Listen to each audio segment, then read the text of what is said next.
চাকনা senior secondary স্কুলৰ কৃতি ছাত্ৰ-ছাত্ৰীৰ সম্বৰ্ধনা অনুষ্ঠান সম্পন্ন 6গৰাকী ষ্টাৰ মাৰ্ক আৰু 59গৰাকীয়ে লাভ কৰিছে প্ৰথম বিভাগ সদ্যঘোষিত অসম উচ্চতৰ মাধ্যমিক চূড়ান্ত বৰ্ষৰ পৰীক্ষাত কয়াকুছিৰ আগশাৰীৰ ব্যক্তিগত খণ্ডত একমাত্ৰ চৰকাৰী অনুমোদন থকা শিক্ষানুষ্ঠান চাকনা সিনিয়ৰ সেকেন্ডাৰী স্কুলৰ কৃতি ছাত্ৰ-ছাত্ৰীক আজি আনুষ্ঠানিকভাৱে সম্বৰ্ধনা জনোৱা হয়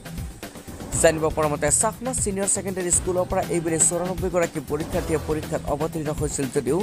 ইয়াৰে 6গৰাকীয়ে ষ্টাৰ মাৰ্ক 59গৰাকীয়ে প্ৰথম বিভাগ আৰু 35গৰাকীয়ে দ্বিতীয় বিভাগ সহ 100% শিক্ষাৰ্থী উত্তীৰ্ণ হৈছে ইপিনে চাকনা সিনিয়ৰ সেকেন্ডাৰী স্কুলৰ পৰা সিৰাজুল হকে লেটাৰ মাৰ্কসহ মুঠ 405 নম্বৰ লাভ কৰি 81% নম্বৰ পাই চাকনা সিনিয়ৰ সেকেন্ডাৰী স্কুলৰ ভিতৰত প্ৰথম স্থান দখল কৰি সুনাম কঢ়িয়াই আনিবলৈ সক্ষম হৈছে কয়াকুছিৰ পৰা ইলিয়াছ দেৱানৰ ৰিপৰ্ট ৰিপাব্লিক নিউজ মই 81% 81% পাইছোঁ চাকনা সিনিয়ৰ সেকেন্ডাৰী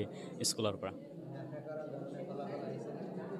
অলপ মানে কম আহিছে কিন্তু ঠিকে আছে যিখিনি আহিছে ভাল লাগিছে এইখিনি নম্বৰটো আৰু গোটেই বছৰটো মানে ছাৰসকলে যেতিয়া মানে পঢ়াইছিল যিখিনি যিদিনা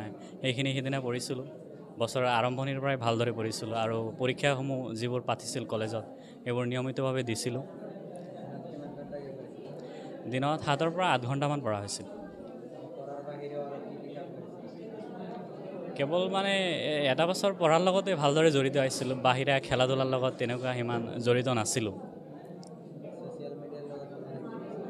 ছ'চিয়েল মিডিয়াত মই মানে এটা বছৰ সিমান এক্টিভ নাছিলোঁ বৰ্তমান আছোঁ কিন্তু প্ৰিপাৰেশ্যন যেতিয়া এইচএছৰ আগত সিমান নাছিলোঁ ভৱিষ্যতে মই এজন ভাল ডক্তৰ হ'ব বিচাৰিছোঁ যাতে ডক্তৰ হৈ মানুহৰ সেৱা কৰিব পাৰোঁ সমাজৰ সেৱা কৰিব পাৰোঁ জুমি আহমেদ 75 হৈছে ইমান বেয়া হোৱা নাই তথাপি আৰু অলপ ভাল হ'ব লাগিছিল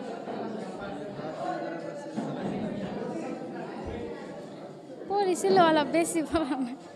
দিনত কিমান ঘণ্টাকে পঢ়িছা 6-7 ঘণ্টাকে ভৱিষ্যত তোমাৰ কি হোৱাৰ মই কি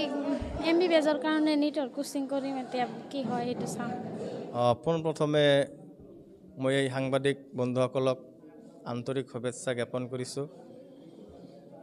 আমাৰ যোৱাকালি ঘোষণা কৰা উচ্চতৰ মাধ্যমিক চূড়ান্ত বৰ্ষৰ ফলাফল ঘোষণা কৰা হৈছিলে সেই উদ্দেশ্যে আমাৰ অনুষ্ঠানৰ যিখিনি ছাত্ৰ ছাত্ৰীয়ে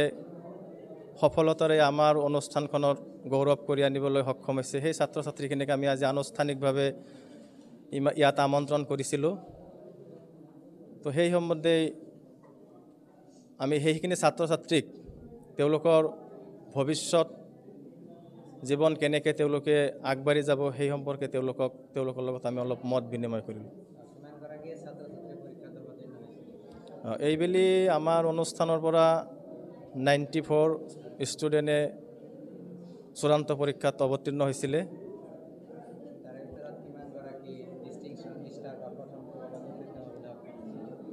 ইয়াৰে ভিতৰত আমাৰ 6জনমান ষ্টুডেণ্টে ষ্টাৰ নম্বৰ পাবলৈ সক্ষম হৈছে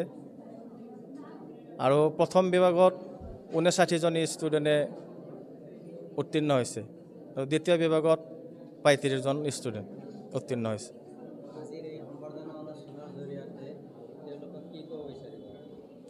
আজিৰ এই সম্বৰ্ধনা অনুষ্ঠান একচুৱেলি তেওঁলোকৰ 2 বছৰ তেওঁলোকে অশেষ কষ্ট কৰি আমাৰ এইখন অনুষ্ঠানলৈ গৌৰৱ কঢ়িয়াই আনিছে গতিকে সেইখিনি ছাত্ৰ ছাত্ৰী ভৱিষ্যত জীৱনত তেওঁলোকে একোজন সফল সৈনিক হিচাপে সমাজত নিজকে প্ৰতিষ্ঠিত কৰক তাৰে আশীৰ্বাদ কৰিছে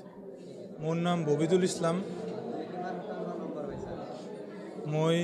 76.8% পাইছোঁ নাই মই যেনেকুৱা আশা কৰিছিলোঁ আশা কৰা মতে ফলাফল মই পোৱা নাই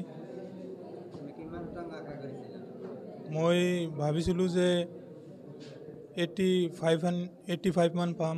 আৰু মই যিকেইটা বিভাগত তাৰমানে লেটাৰ মাৰ্ক আশা কৰিছিলোঁ সেইকেইটাত মই পোৱা নাই মই দি পাব্লিক নিউজৰ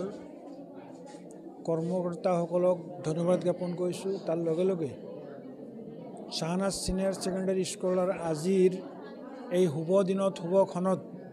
আমাৰ বিদ্যালয়ৰ পৰা যিখিনি ল'ৰা ছোৱালীয়ে গৌৰৱ কঢ়িয়াই আনিছে সেইসকলক মোৰ পক্ষৰ পৰা বৈপ্লৱিক অভিনন্দন। লগতে এইখন মহাবিদ্যালয়ৰ ফিউচাৰ কামনা কৰিছোঁ আৰু আমাৰ এইখন বিদ্যালয়ৰ ইতিমধ্যেই কয়াগুছি ছাৰাউণ্ডিং এলেকাত আমাৰ এটা সুনাম আছে বুলি ডিগনিফাই যিখিনি মানুহ আছে, যিখিনি বুদ্ধিজীৱী, যিখিনি চেতনা বোধ থকা মানুহ, তেওঁলোকৰ নিজাববীয়াকৈ কিছুমান আলোচনা বিলোচনা কৰি আমাৰ এইখন বিদ্যালয়ৰ যি ৰূপ, যি ভাল ৰিজাল্ট সেই সম্পৰ্কে আলোচনা বিলোচনা কৰাৰ মাজেদি এই অঞ্চলৰ যিবিলাক HSLCত ভাল ৰিজাল্ট কৰিছে তেওঁলোকক এইখন বিদ্যালয়ত নামভৰ্তি কৰাৰ কাৰণে তেওঁলোকেও আবেদন ৰাখিছে। আৰু আমিও এইখন বিদ্যালয়ৰ কৰ্তৃপক্ষ সমন্বিত অধ্যক্ষৰ জৰিয়তে এই অঞ্চলৰ যিখিনি HSLCত ভাল ফল দেখুৱাব পাৰিছে তেওঁলোকক এই স্কুলত নাম লগোৱাৰ কাৰণে আবেদন ৰাখিছোঁ।